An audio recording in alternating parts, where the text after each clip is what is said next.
We care more about privacy than ever, but we control less of it.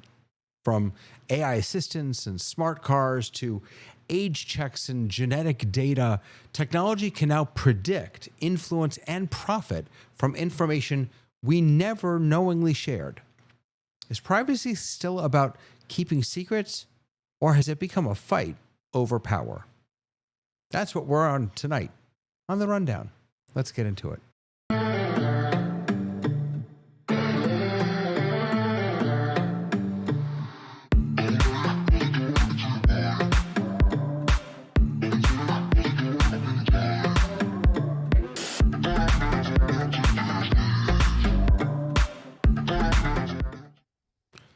Hello, good morning, good afternoon, good evening. Welcome to The Rundown, everyone. My name is David, and we have a stellar group of friends here to talk with you tonight, to bare their souls, to not hold anything back, to be as public as possible. Or maybe not. We'll see. First, hello, Tamra. Hello.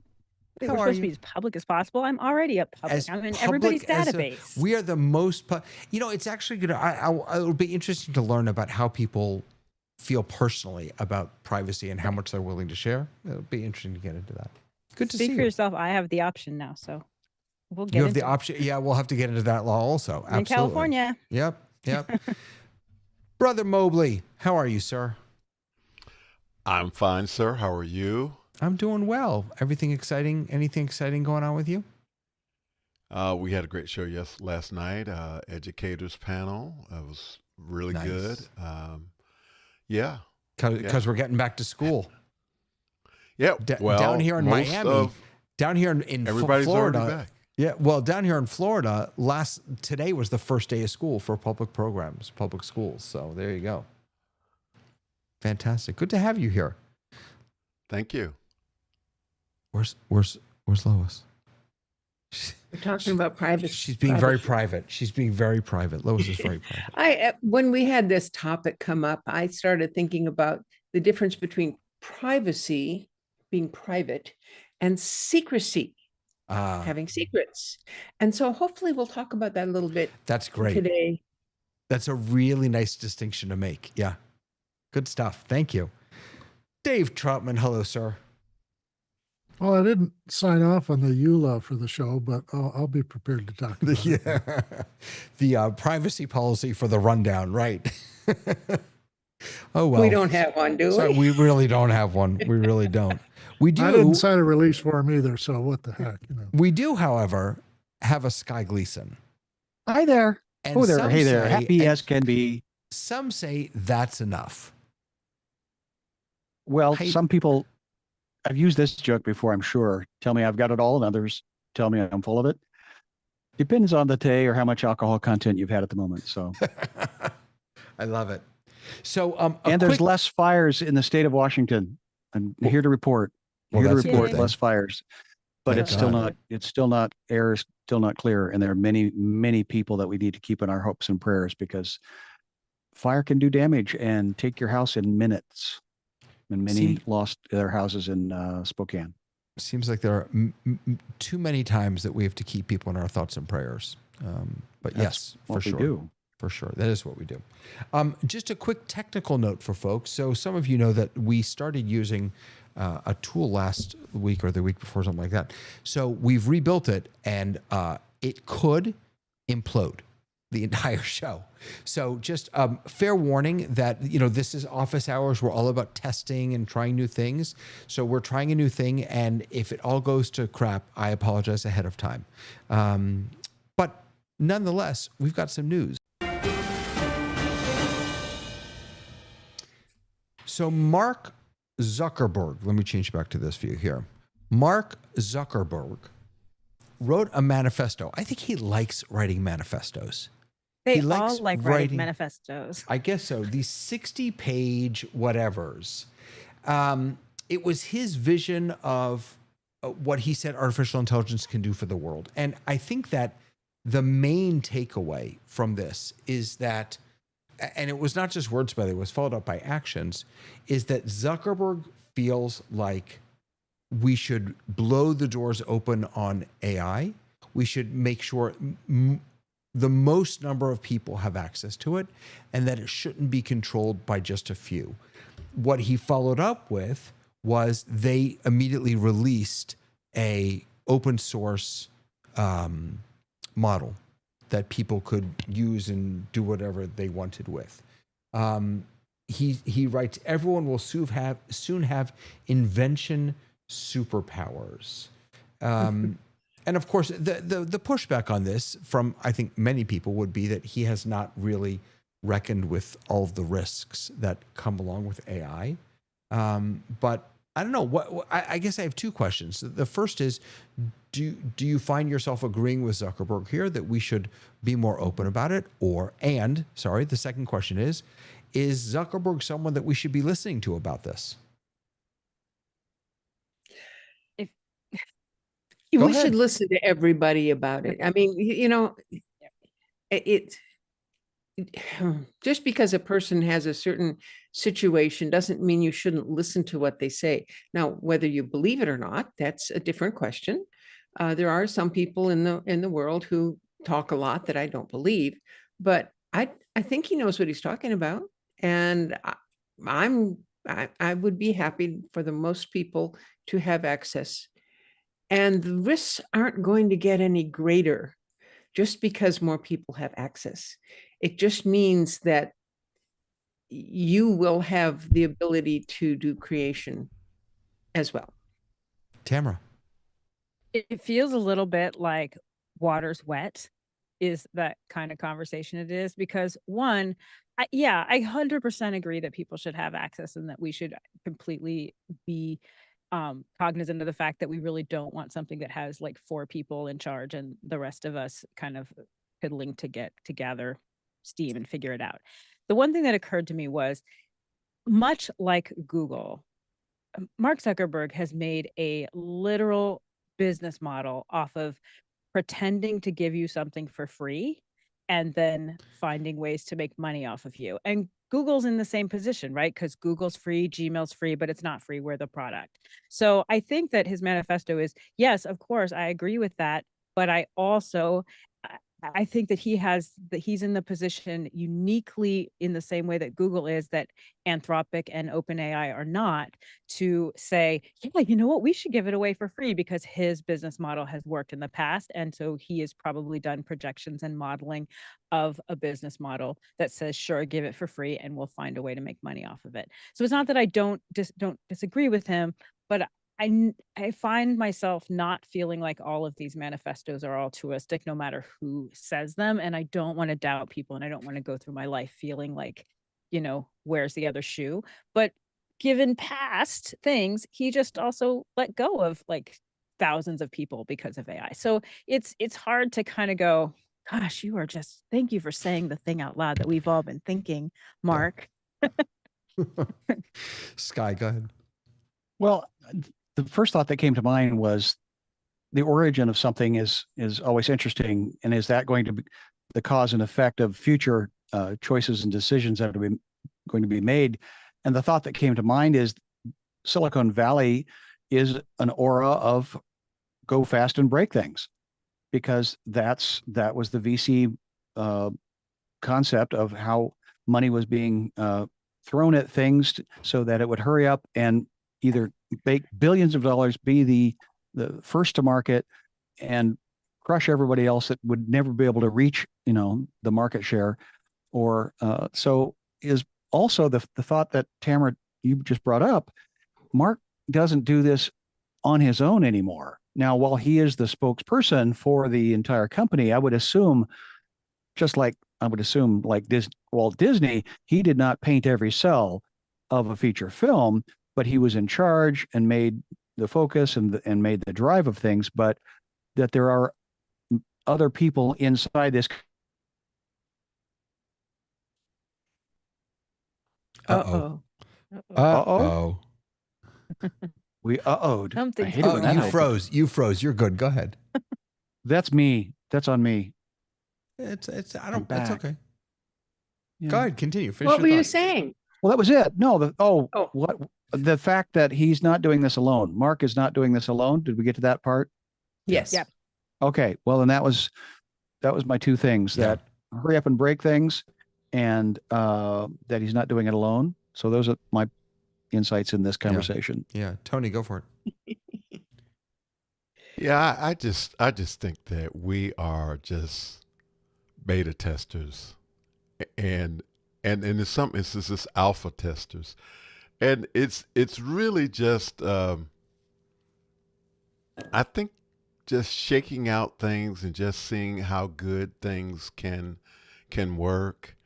And I guess the other piece for me is that as we were thinking about this topic tonight, and I was playing with our new interface and stuff, one of the things that occurred to me is that what they're letting us play with right now is not what is actually available to them to share, but they're sharing this with us, and I am admittedly all in and love testing, trying things out and all of that. But I think that there is, and I think this is what Mark is really sort of leaning into. There is stuff out there that is really, really advanced. And I think for whatever reason, he wants us to be able to test and play with that stuff too. And I think that that's kind of what's behind some of the things that he's doing. I wonder if he thinks that because part of what has worked for Facebook has been kind of seeing what people, and really not just Facebook, Apple and everyone else, is kind of seeing what the audience wants and then giving them those things. So kind of forcing people into playing with things allows them to get more feedback of what their thing might be. Only if they have the information. And how will they have that if we're My so gosh, it's- private? Yeah, you know, one of the things, Lois, that I've been following these stories about these robots that you know, they're putting robots in your homes. People who are opting in, putting robots in your homes, and the only job that the robot is doing is collecting data, is watching you do things and trying to do and that whole process of just data collection, gathering information. In many ways, I agree with you, Tamara. You know, Facebook, they want to see how people are going to use things, but Well, 10 years ago, we would have never thought about putting, a corporate camera in our living room until Xbox came along and said, "Oh, well, you want to play with the game? Here, let's give you a game console and put a $300 camera that was its entire purpose was to take your information back to the data center." Yeah. And if that's what you wanted to do, but then you are also giving it all this other ancillary information. But how we've you been are, doing tall you that are. for years. You put a cable box in your room, in your house, and that's also giving lots of information back. Sure. What? How many people crazy. were Nielsen families? I I was was a never a Nielsen Nielsen Diary family. person, Right. so I could lie appropriately about all the PBS that I watched and all of the smart television for my $1. Thank you. You're the reason Carol Burnett lasted so long. Thank you very much. I Her and me, appreciate her you. and me. So the next story comes to us from Engadget, and this is it felt that this went under the radar. Google had a big Pixel announcement this week, and they announced all their phones, which frankly were, I think, pretty underwhelming. But they also announced about their new Pixel Watch, the newest Pixel Watch, and this is wild. It has a feature that can monitor your blood pressure and your insulin resistance. It I have can extrapolate what it thinks your insulin resistance is with the data that it collects. It cannot read your insulin at all. Right. So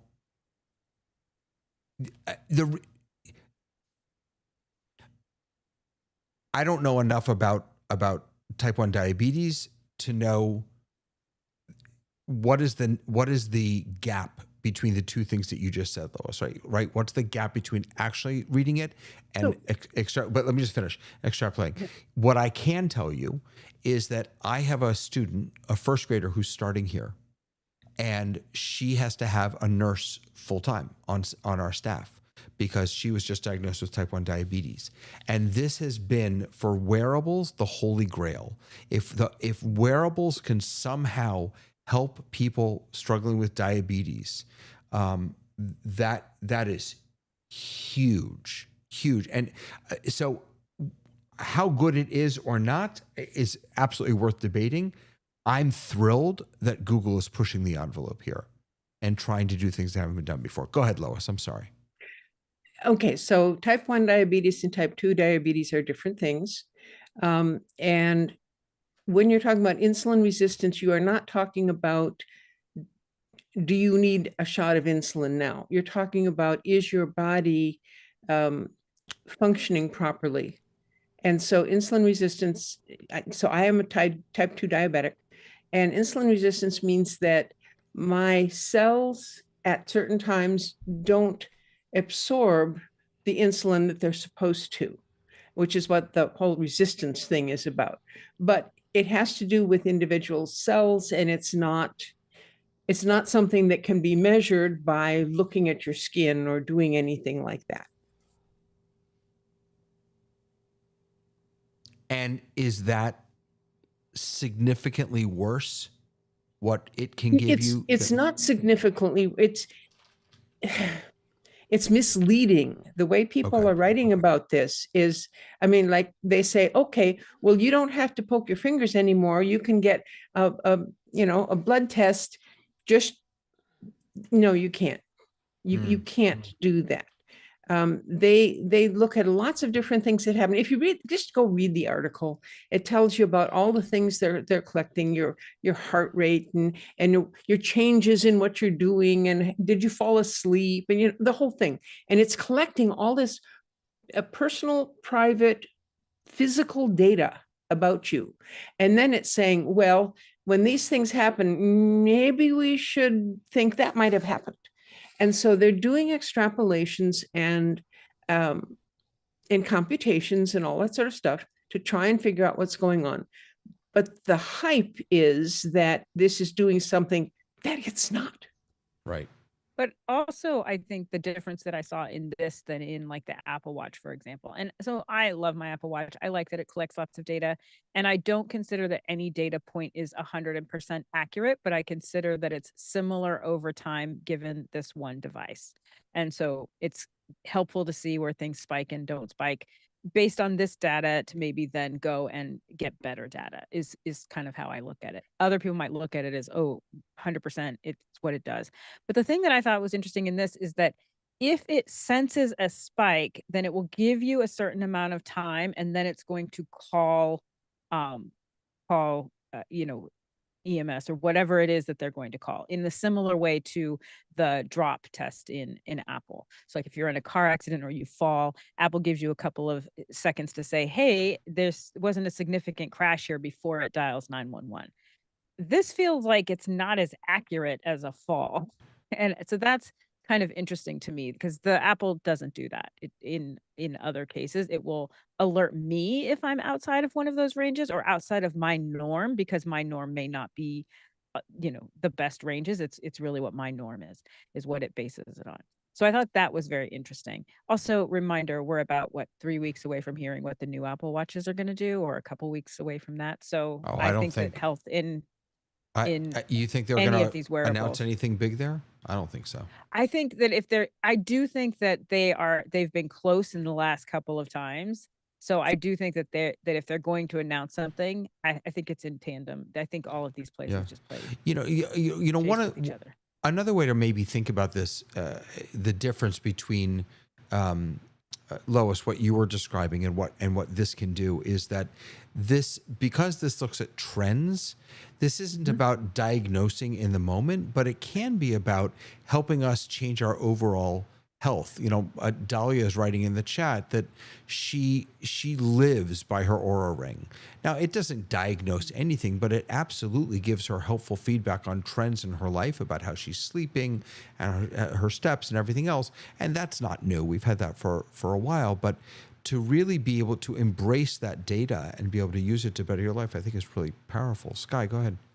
Well, and that's where Tamara just brought out the concept of trust, and that you said you're getting information, but it may not be 100% accurate. And I think we have been grown up as a species that any product we have should have 100% accuracy. But now I reflect back to Tony's point, we are now in the land of alpha, pre-beta. I mean, we are the lab rats of a whole new, product line, information product. And I think that's a different cultural norm, that we are still treating AI like a search engine. And we had to slap each other several times in the last 8 months to, no, stop thinking that way. Do it the new tool way. Yeah. Tony, go ahead. Mm-hmm. So I'm just going to hold this up. And I don't know if you guys can see it. But anyway, that's my readings from my Dexcom G7, which is right in my left arm. And it's giving me my glucose level right now. And it is much more beneficial to me than pricking my finger every day. And so it's good for 10 days. I've been using it now for over a year. Prior to the G7, I had the G5, and I'm very happy with it. It's very accurate. But as far as taking on the Google forgive device, forgive my ignorance, that is stuck in your arm, like that's a needle in your arm, right? Yeah. Yes. It's something that is blood. Okay. Yeah. It's blood. Yeah. So it's my first step toward bionics, and and Congratulations.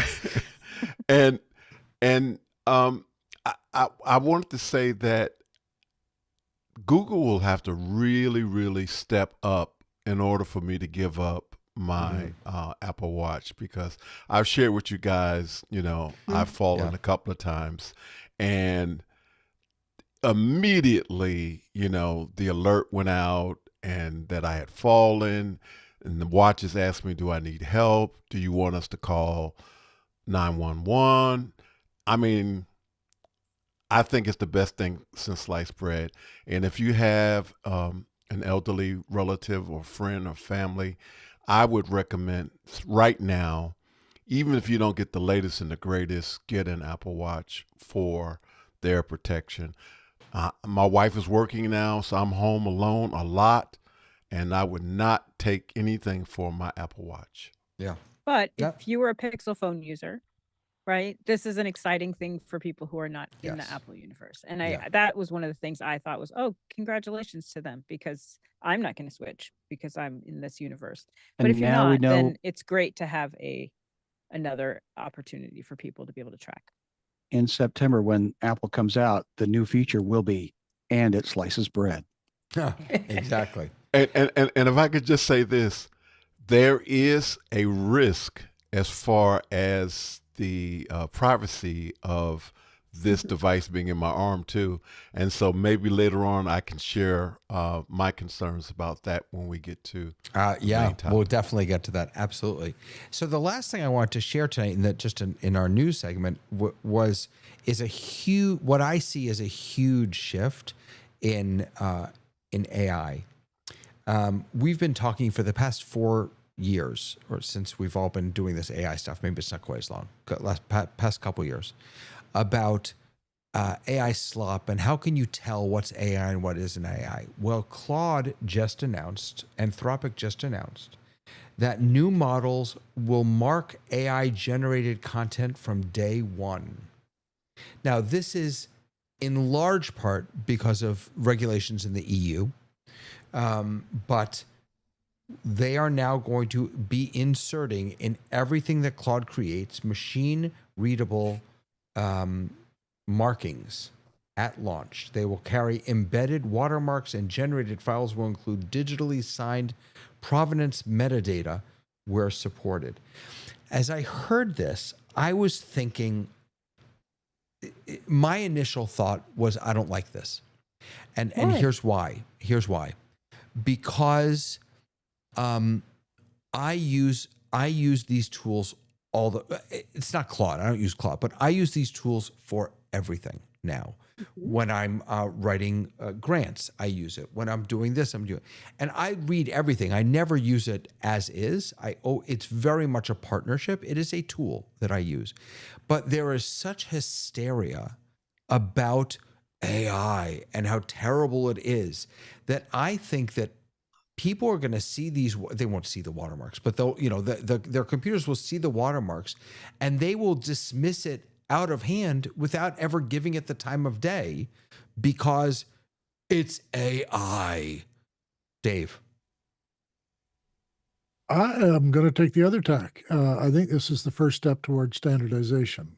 They tried this with JPEGs, where you could watermark a JPEG in the meta, and this will do the same thing. It won't actually be on screen. It won't be sort of interrupting what you're looking at or hearing or listening to. And it'll also probably be inside the code, that some of this code came from Claude.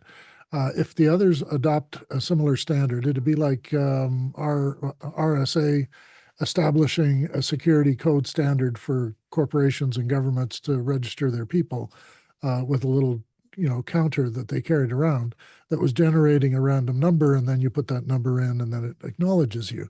And that's the sort of thing I'm thinking this becomes. This is a randomly generated during your production, a thing that says who made it, when they made it, what it is, and what model or number of models or agents it was using. So if you ever wanted to trace back to what somebody did that's nefarious with AI, then you could find them. But at the same time, it gives the audience a chance to put a plugin on their browser, or, and I know that a lot of people think the browser is the internet, put a plug into whatever you're using to make sure that what you're getting is not AI from your boss. It's telling you what your boss really said. And it can also keep people from being defrauded when they get an email that looks like from grandma, but it ain't from grandma. And you could find out that a robot system in Montreal is making all these things and know not to respond or not to fall into the trap of believing it. Now, we have to be necessarily doing this is the concern.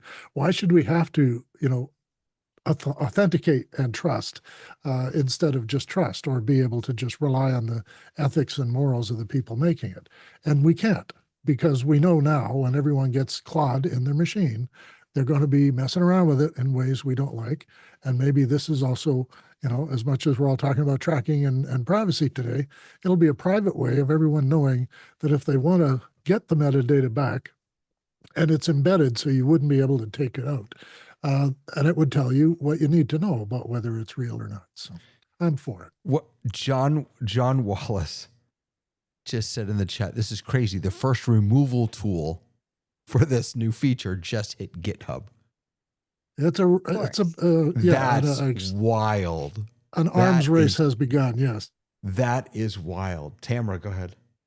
So I was originally going to talk about all of the people who are triggered by all things AI that you brought up, but I'm not going to do that because I think that's an entire episode that we could spend hours and hours on. I don't know if you knew this but I didn't know this. It's been doing this for a while. So for example, if you were to write code in ChatGPT, it's already tagged behind the scenes. And if you take that code and you put it into Claude and you say, hey, Claude, can you do this?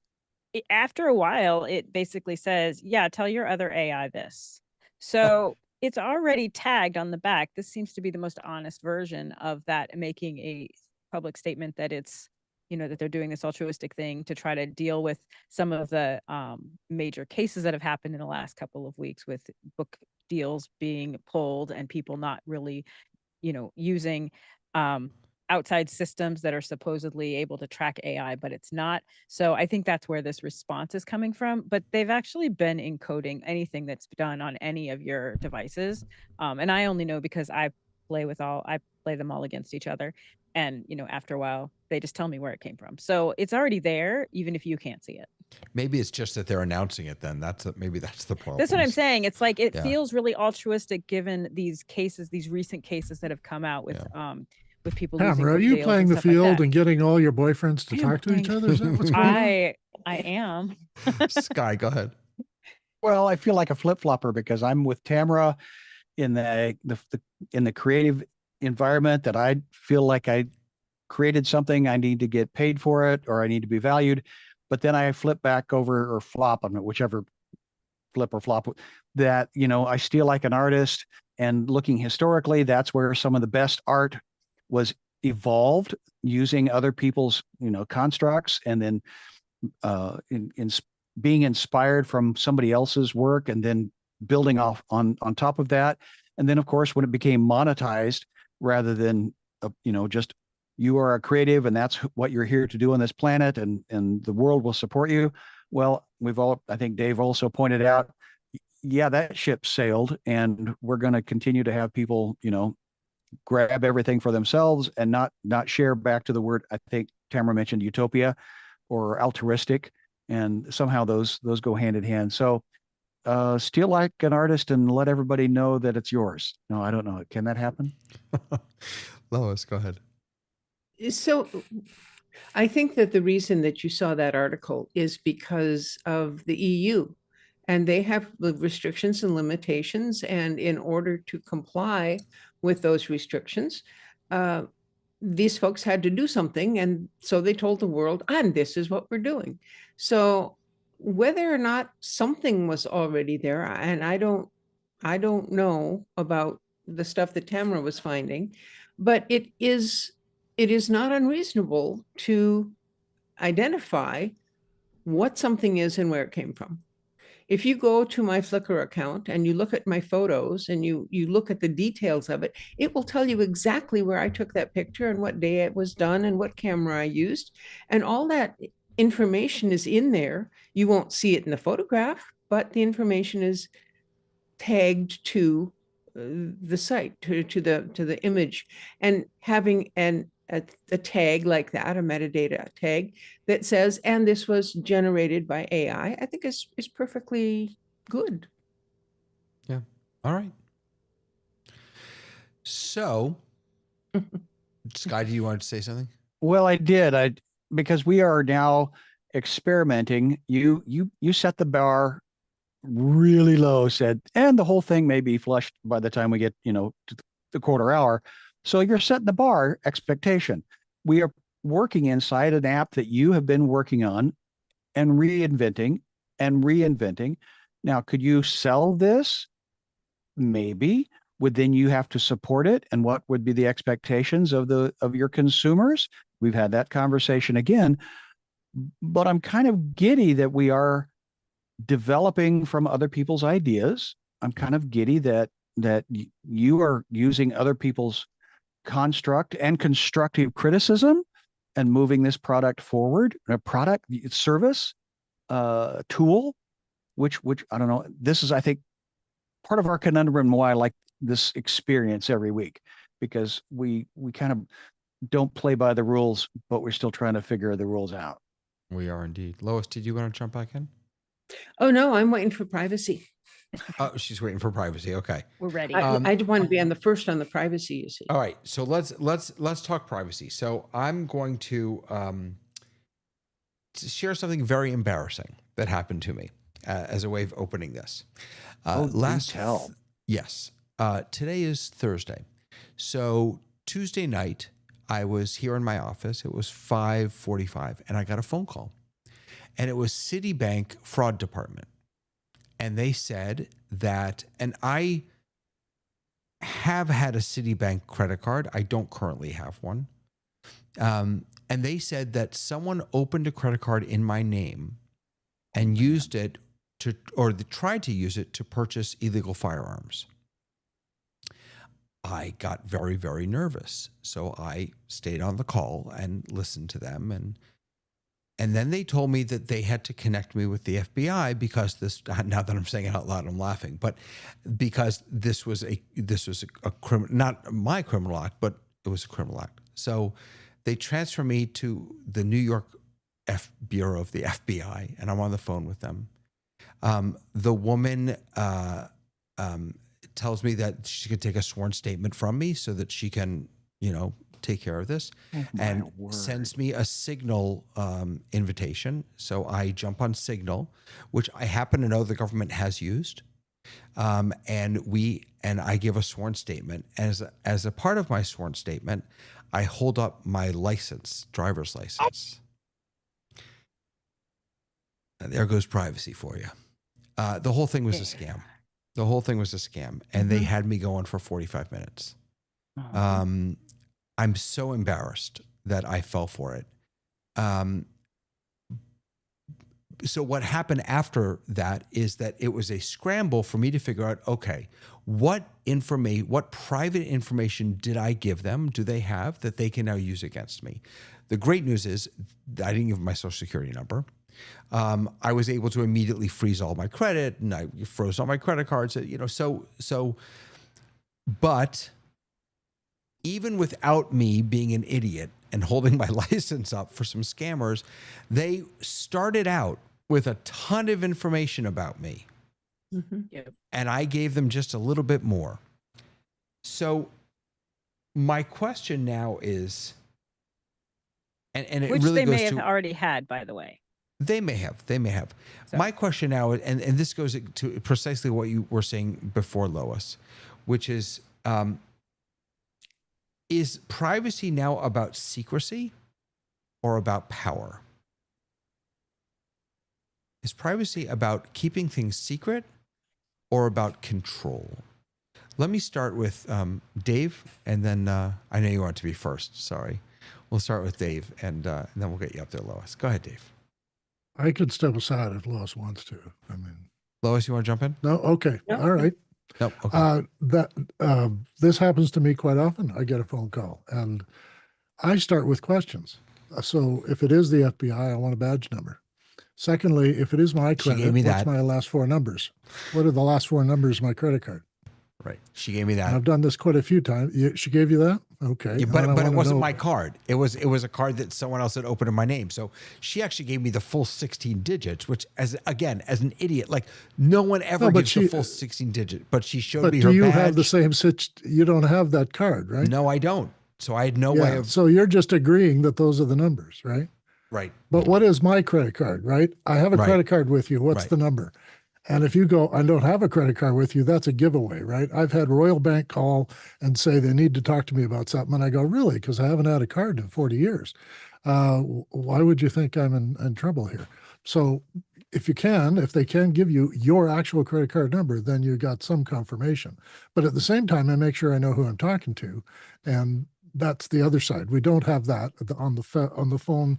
You can't tell by the number. You can't tell by the MAC number on the machinery. So you are up a creek if you don't ask the right questions. And I get to about 3 or 4 questions before the person hangs up, and then I know it's fraudulent. But I just sit there trying to invent questions that I could ask, because if they're telling me they know all about me, then there's some things about me only I know and my wife knows. And then if they were one person like my insurance company or something telling me that there's some fraud going on, well, that's great. Let's see what's going on. Tell me this, tell me that. And if they do have all that stuff, then I'd have to verify it. And my dad was in the habit of putting the phone down and then just going back to watching TV. That's awesome. That's after 45 minutes, that's what I did. I said, okay, we're done. And I turned the video off, and then I let them hang up. You guys are like way more ambitious than I am. I got Citibank this week, and I let it go to the Apple checking, and it shows up as it on my screen that Citibank is calling. I'm like, I don't know anything in Citibank. And then it literally hung up, and they never. Vic, I'm sorry, but that's Vic. That's exactly. Hold on while I conference in my local FBI field. That's almost exactly what they said. If anyone wants to know when I knew it was a fraud, I'll tell you later offline. We don't have to do it now. Lois, go ahead. So, so I have been active in teaching seniors a lot of things in my community. And one of the first things I say is if you get any phone call, email, or any other communication coming to you from them, you didn't initiate it, they initiated it to you. My bank is calling? Oh, well, thank you for alerting that to me. I'll get right on it, hang up, call the bank. You have the number on your statements. You should have all of the numbers of your companies that you're doing business with on your phone or in your somewhere. You've got something. And then you call your bank and say, hi, bank, were you trying to get to me about something? Or was there this problem happening? Or, is you call the energy company and is there a problem with my electricity? Whatever it is, you never, ever interact with the people who are calling you cold. And the thing is, sometimes there will in fact have been a bank problem. And they will always say, wonderful, call right back. And when I do, if there is a problem, they're happy that I told them to go away. So it's the safest thing that I can encourage anyone to do. I need to take one of your classes. In so many ways, the questions about privacy is now the question isn't what do they know about me or who knows something about me. It's how can they use what they know about me to influence, to investigate, or to profit off of me. Sky, go And ahead. that has nothing to do with privacy. That has to do with identity theft and criminality and all that other stuff. Yes, and I don't want to get stuck here. I just it was yeah. Go ahead, Sky. Oh, it's a great start. It's a great start. We watched it happen live with Madeline Smithberg. It was amazing, horrible, horrifying, all in the same sentence, and that we could hear on a speakerphone the people talking in the background, and initially it sounded all accurate, and then it became just a con game. And the thought that came to mind when you were talking, Paskin, was, buyer beware, but you haven't even bought anything. The other thought that bubbles to mind is locks are only for honest people. If people want your value, whatever that is, they're going to find a way to get it. So that, Lois, that you are helping educate, be critical thinkers, be smart consumers. If we are going to live in today's society, I think of Tony, it's like, well, it shouldn't be that way. Yeah. But again, that's the world that we live in. Maybe we lived in a different time in history, in a different location, but this is the now. So is it wrong? I would believe it is. Yeah. Tony. Yeah, I'm just kind of, I'm a little bit perplexed. Many of you know that I have a lot of different health issues that are going on. So I'm looking at, what I shared with you about the Dexcom G7, and it's sending the data to my doctor, and it's sending the data to the Dexcom company. And then I think about my CPAP machine, which is tracking my sleep, and it's connecting to the cell towers.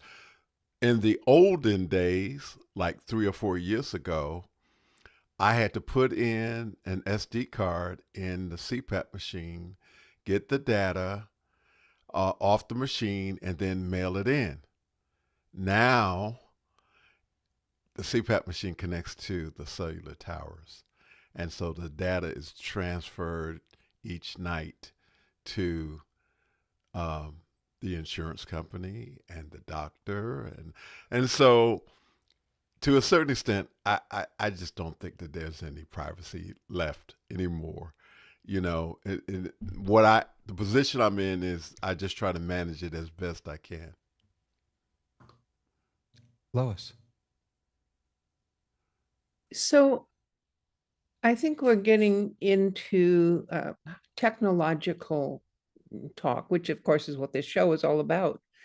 And I'd like to discuss a little bit more the difference between privacy and secrecy.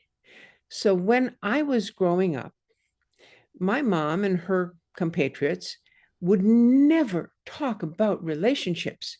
I mean, she had kids, so I know she had relations, but no, never going to talk about that because that was a private thing, a private activity. And maybe she wasn't just being private, maybe she was just being a prude. I don't know. But privacy seemed to me when I was younger to be something that people cared about if they were trying to hide something. In other words, if you did nothing wrong, then what's the problem with people knowing what you did? And so that discussion, I think, is a human discussion, and it doesn't really have much to do with technology. This is just the latest iteration of why do I need to be secretive? Dave, go ahead. I'm going to address the beginning where Lois said there's private and there's secret. And I think that's a really key thing here because not many people have a secret that they're going to put on the web.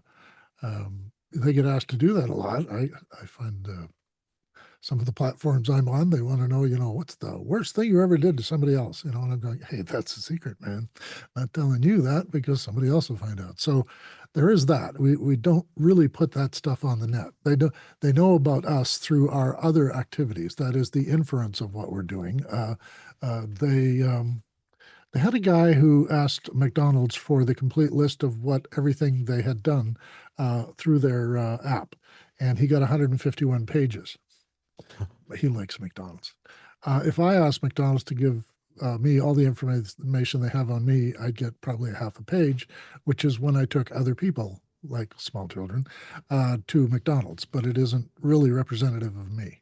And so I think, I've been thinking about this for many decades because I wanted to offer my government the job of cleaning up databases and charging for it.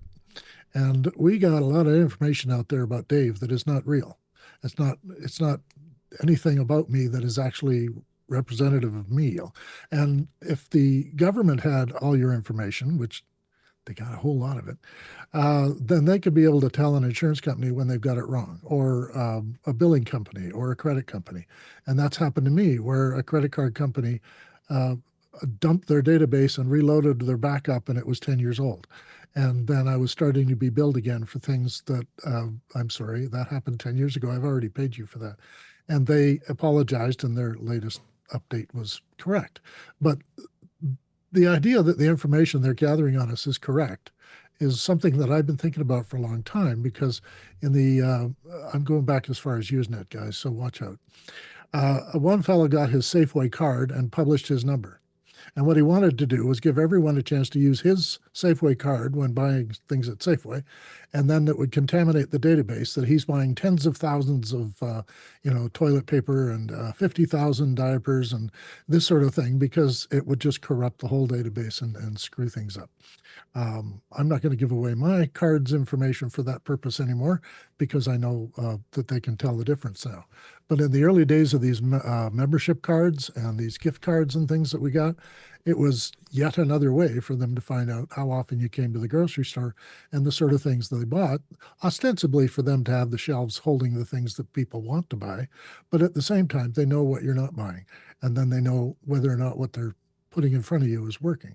So in the sense that I'm quite comfortable with the level of privacy I have, and I'm quite comfortable with my public persona, the things people know about me. And I do not put anything in any of the writing I do on a platform or any email or any other outsourced stuff that I'm not prepared to defend in court. And when it comes to these guys who want to fix my Mac or my Windows machine, I ask them which one. And then they have no idea what I'm talking about. Having more than one computer kind of helps that way because then they have to figure out which computer it is that's not having the right thing. So I just wanted to go to the personal, private, public, And in professional versus trade secret, right? I have a few trade secrets, and I've worked for the government and the Defense Department, and I'm actually not allowed to tell anybody exactly what I did. So that's part of what comes with the territory. But also, the government is the one who knows what I did, and nobody else has a clue. Yeah. And now you have to kill us?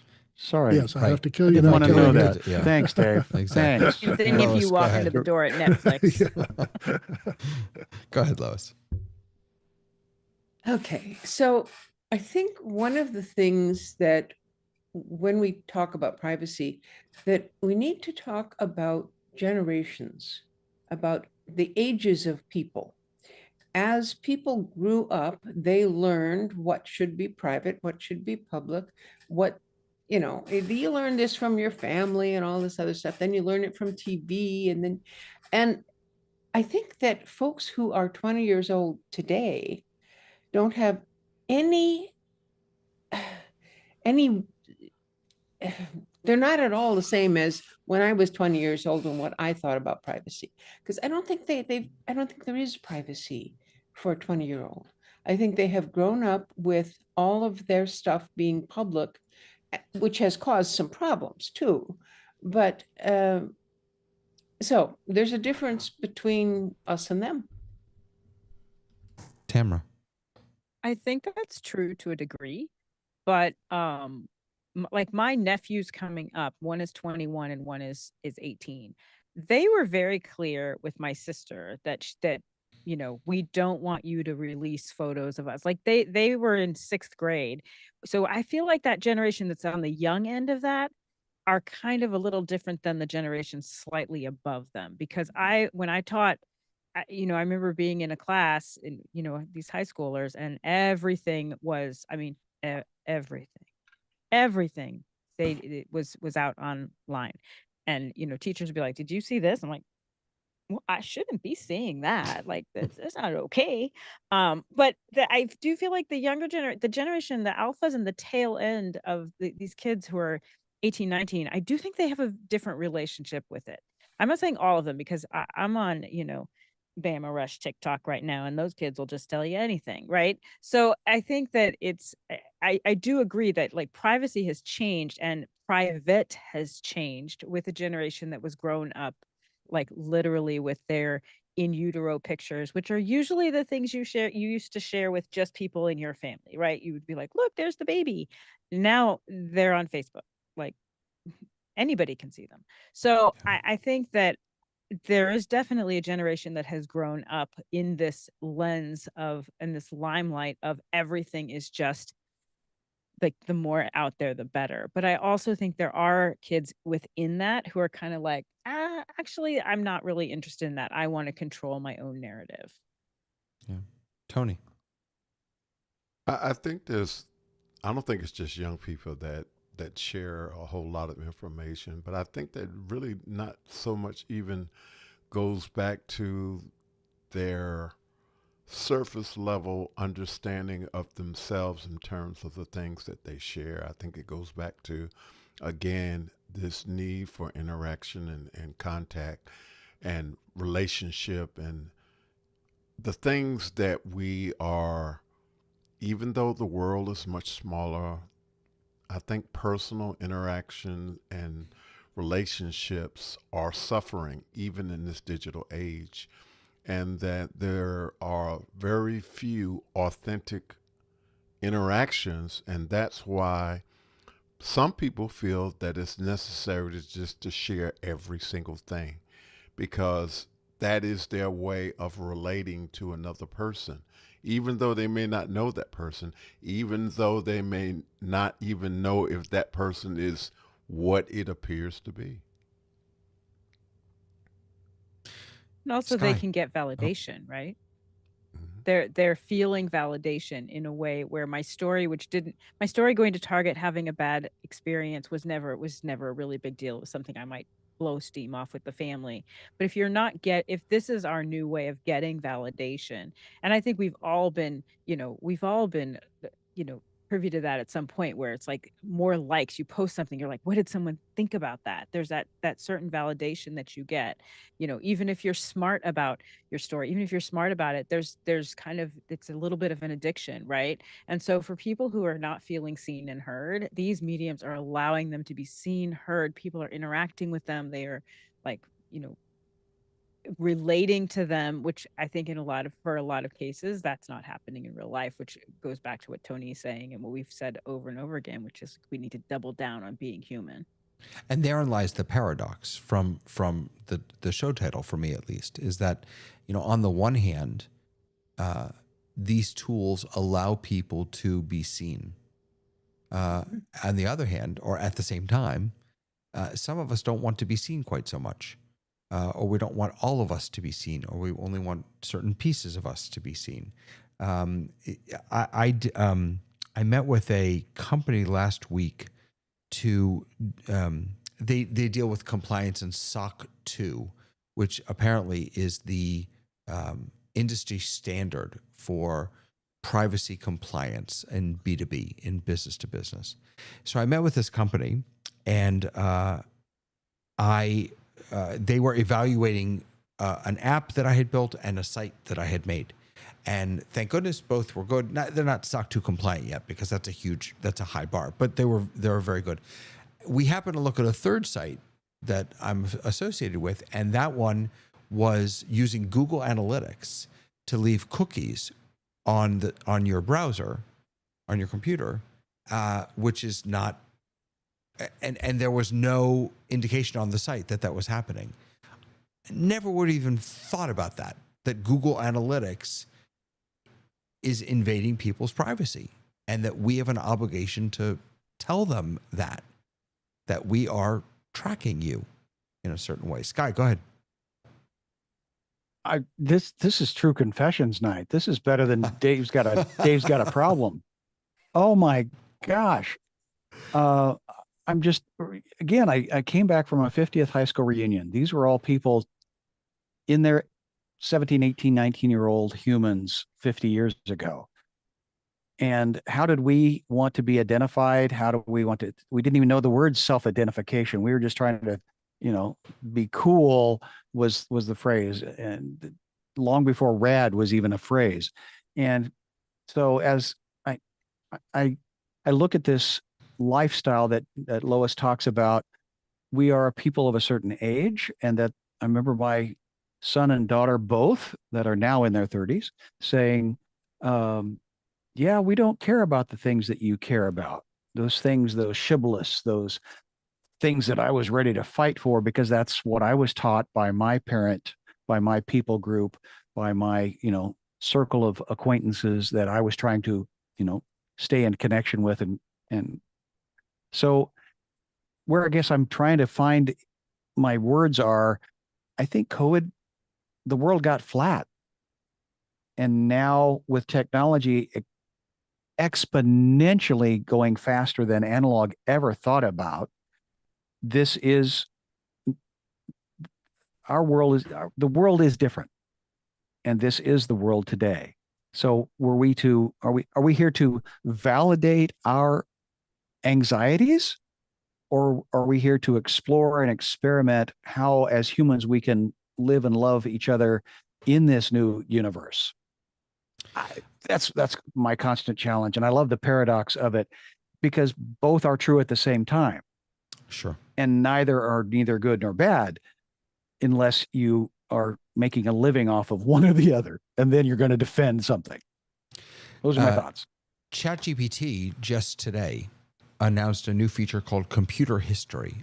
So if you have the app installed on your Mac, you can turn on plugins like Browser, where it will have its own browser. You can turn on Computer, so it can access local files on your computer. Super helpful. Today, they announced Computer History, and this is from their blog, it turns your activity across apps and websites into memories and a timeline that ChatGPT and Codex can reference. You can ask natural questions about recent work, pick up where you left off, understand patterns in how you work, and turn repeated workflows into skills or automations.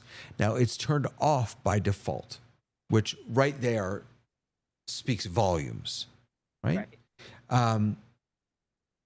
Computer history Well, that's replaces the lawyers talking. That's the lawyers Doesn't saying, that "Oh yeah, sound so Right. nice though? Right. the I mean- EU's going to crawl right up your skirt on that one." Yep. Your Sorry, was that history tacky? starts only after you choose to turn it on. You can blacklist apps or websites. You can see and pause it. This is one of those things that if you're willing to give up that privacy, boy, is it going to help you get work done. And is it staying on your computer or is it sending it to the mothership?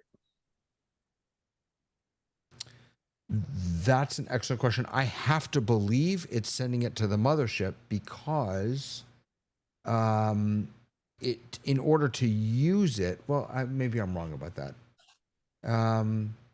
Once upon a time when I worked in video editing, the video editing tool, while it was on a standardized, CPU, was an island. For the longest time, we would never think about putting it on the internet because at that time, the virus, and then if your tool goes down, time is money. And so there was a reason that you had things isolated, cordoned off, sanctioned. So this is where Troutman comes in and says, and then the interactivity of the interconnectedness was more valuable than being an island.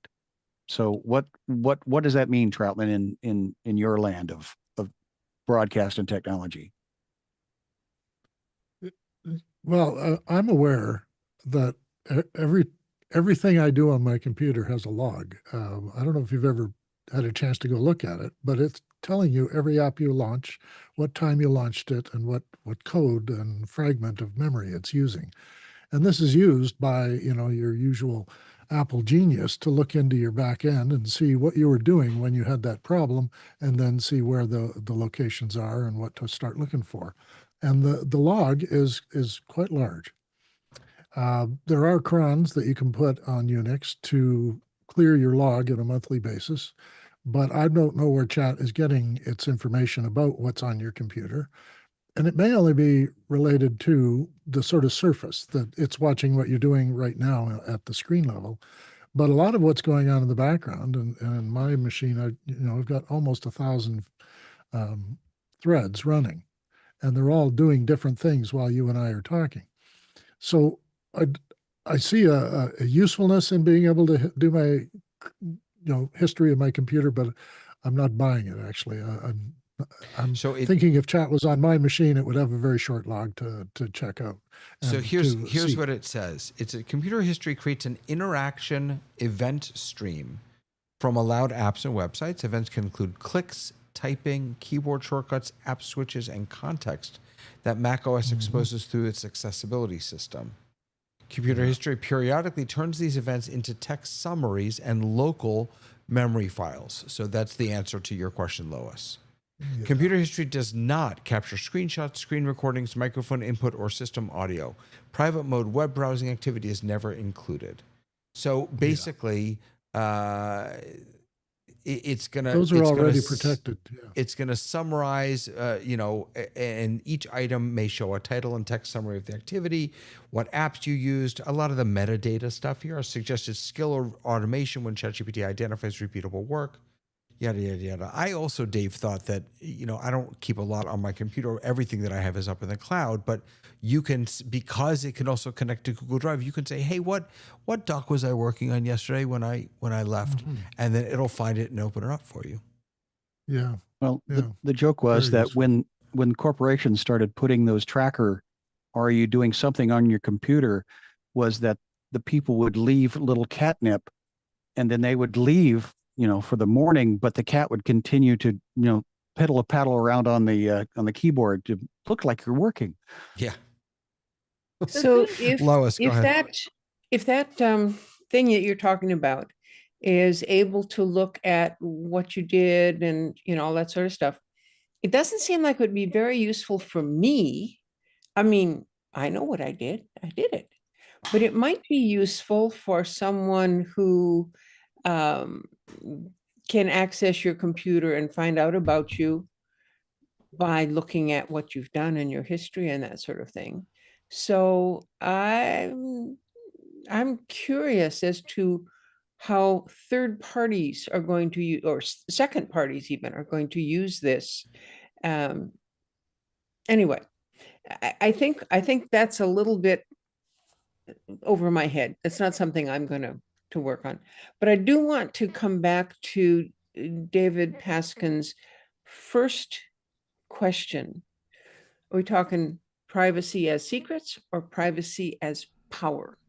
And the public, the making public of what you think is private isn't actually, how shall I put that? It's less about I posted something on Facebook, and it's more about your cookies are tracking where I'm going and what I'm doing and what I'm seeing, and you're reporting it to somebody else.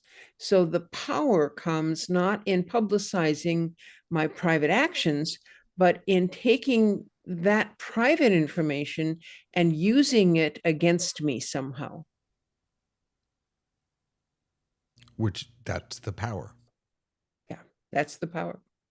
And that so, actually piggybacks off of what I was going to say. Because if you look at ChatGPT, I think that's really interesting that they say you have the right to turn it on and we're not going to do that for you, because that feels very altruistic. That feels like I care about you. I want you to be the one to choose to do it. But on by default are marketing and tracking cookies that you have to know to turn them off, and you have to go and find them, and they get redone every single, every few months. They remove everything and things have been turned back on again.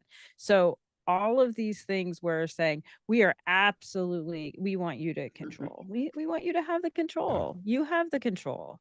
And then to also have cookies in the background that I love the phrasing, because it says that will help us market better to you. Like that. You're not going to use everything. I'm a fan of that. I'm a fan of that. I am. Listen, I am. That's not all it does. Ads. I understand that is not all. But what I'm saying is, this is the thing that I think makes people less trusting of these companies, because they, on the one hand, say we're here for you, we want you to make the decision, and on the other hand, they just don't admit. They don't tell you out loud. You have to really figure it out. Right. That they are by default have turned on. You're sharing your data, even if you pay $20 a month, because you think, oh, I'm paying, so therefore I do not have this problem. But you really have to go through all of those settings. Do you all recall the story of the military folks, the U.S. military folks, who were exercising in a certain place, and they were wearing their watches or their phones, or they were counting their steps or whatever, and that information was able to be extracted and sent to an adversary who then knew where our military was doing things. I don't know if you remember that story. It was a while ago. I didn't know that. But it was one of those things where I went, oh, wait a minute. If I've got a watch that's telling them where I am every instant, then who is getting that information? And, I'm a skeptic about that sort of thing. So follow the money, follow the power. Yeah. Tamara, it can also be used in good ways too, right? I made my point, but I was just going to say on this is that all of those things can be done for good too, right? Because now we can find our kids if they're, absolutely. So that's the thing. It's like, I'm leery when we blanket say absolutely not, never ever, in that kind of context. Well, it's also too late it's too late to say that. I mean, listen, I'm an artist, so if they've got information on me, they know I'm not worthy of them trying to get money out of my bank account or Dave, anything else. Yeah, for many of us, the horses left the barn. Too bad. I was with Lois on this one. That I present to parents as well. Sometimes I'm asked to go out and talk to parents about video gaming, because my son does that, and video conferencing, which is, and we talk sometimes about privacy. And I took it upon myself to teach my son at an early age, when he was first using a mouse, to be aware of what information other people had on him and what he was telling people, and also what he was collecting about other people too, because he had information about his gamer friends and all the rest, and he'd tell me stories about them, and I'd think, yeah, I don't think he should have told you that. So there is a personal responsibility aspect to this. And along that lines, I installed an add-on to my browsers called Lightbeam, and I don't sell for Lightbeam, and I don't have any affiliation with them, but it'll show you the constellation of third parties connected to a single website, and show you, in the case of one of mine, 54 different things are watching me while I'm on that site. And you can just be aware of it. You can't really block it or find out which of the cookies they're relaying from, but it does give you a scope of what you're doing. And if you think you're on a private mode, there's a privacy mode most of these browsers have, and then you launch Lightbeam and you find out, well, it's not really private. Google's following you all the way through, and Firefox is following you all the way through, and they still can do relay to give that information out if you read their privacy policies. But I I think in the sense that if we do take responsibility for it, it eventually works against them. I also wanted to mention that, of course, the advent of the AI summary at the top of Google has caused a problem for Google, because its advertisers are very upset that nobody scrolls further down to link on the links that have the ads that we're supposed to see. And they're only seeing the summary and going, oh, that's what I came looking for, what the actor's name was, or what the name of that ship was that sank at the certain year. And I don't need to go into a link and then follow that through to the history page that tells me when that World War II ship sank. So we're getting it through the AI summary, and maybe search is dead. And in that sense, we're getting some privacy, because it's only chat that knows what we're doing, and Gemini that knows what we're doing. And the rest of the advertisers are scrambling to find the new way of getting at people. And maybe they've been leaning on Apple to put it in the maps. The ads are going into maps now, and you'll be given feature maps, will feature certain businesses that have paid to have a little box show up that says, we have burgers over here too. Sky, go ahead. David, So I'm at okay. I had a breakfast at my people group on a Saturday morning, and there was a gentleman who was a policeman making and frying the eggs and flipping the pancakes. Somebody came behind him and tickled him, and without even blinking, he grabbed an egg, turned around, smashed the egg on the guy that was going to tickle him right on the head. And we're all just stunned. And he says, anything can be a weapon. And I'm thinking, an egg. But the guy behind him, lovely guy, but it will never tickle again, at least without warning.